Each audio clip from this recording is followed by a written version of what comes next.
ओ भगवान की जय, प्यारे कृष्ण कन्हैया लाल की जय। आज कन्हैया की छठी की स्पेशल कथा, श्री कृष्ण का छठी पूजन महोत्सव। मंगल दिवस छठी को आयो, आनंदे ब्रजराज जसोदा, मनहु अधन धन पायो, कुंवर नहलाए जसोदा रानी, कुल देवी के पाँव पर आयो। मंगल दिवस छठी को आयो, बहु प्रकार व्यंजन धरि आगे, सब विधि में भली मनायो। मंगल दिवस छठी को आयो, सब ब्रज नारी बधावन आई, सुत को तिलक करायो। जय जयकार होत गोकुल में, परमानंद जस गायो।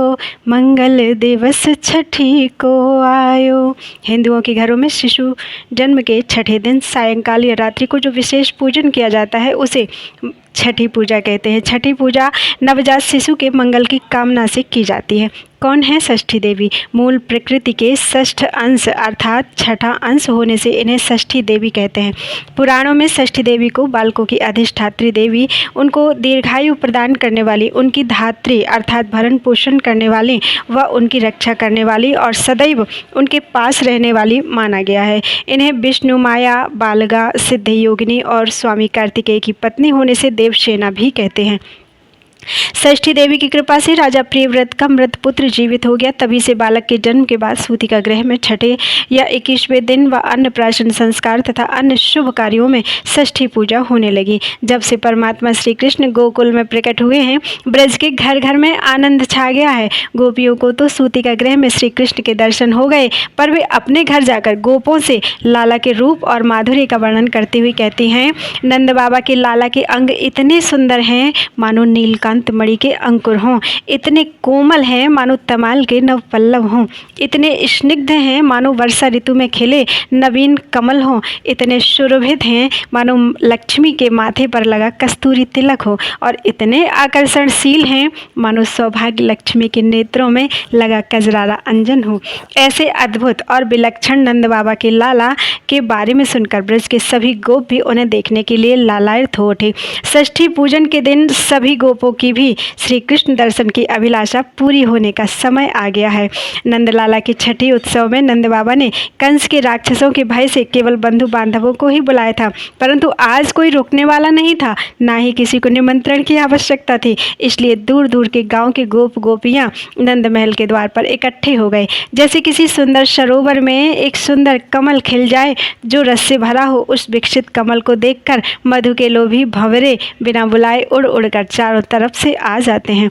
उसी प्रकार नंद बाबा के घर रूपी सरोवर में अनुपम माधुर्य और सौरभ से युक्त जो नील कमल अर्थात श्री कृष्ण खिला, उसे मधुर रस को पीने के लिए ब्रजवासी रूपी भंवरे चारों तरफ से उमड़े पड़े।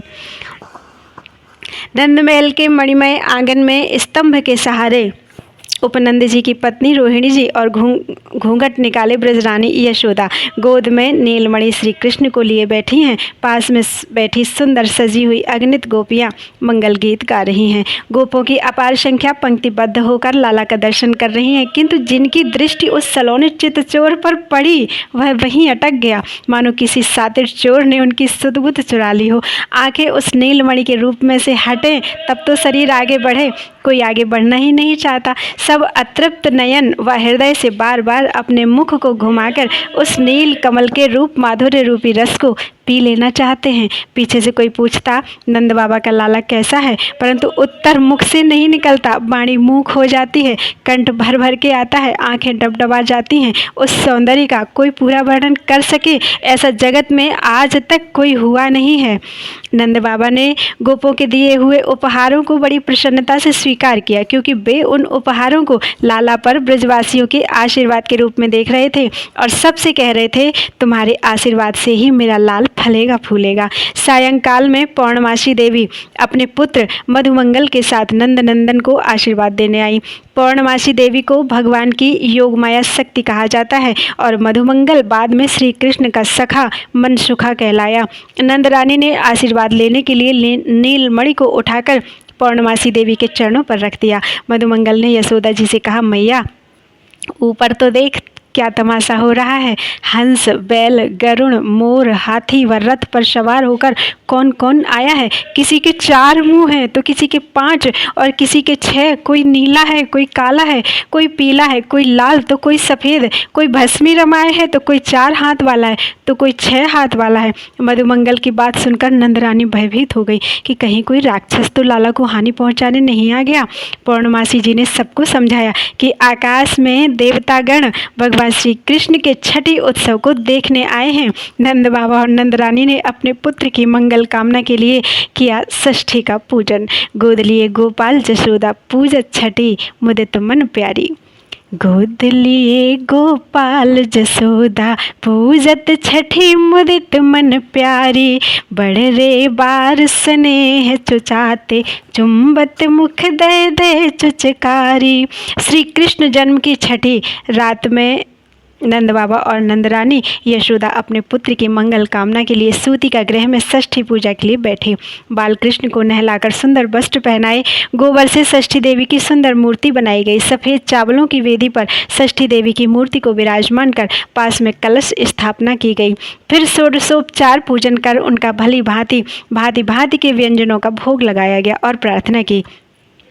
नमो देव्यै महादेव्यै सिद्धयै शान्त्यै नमो नमः।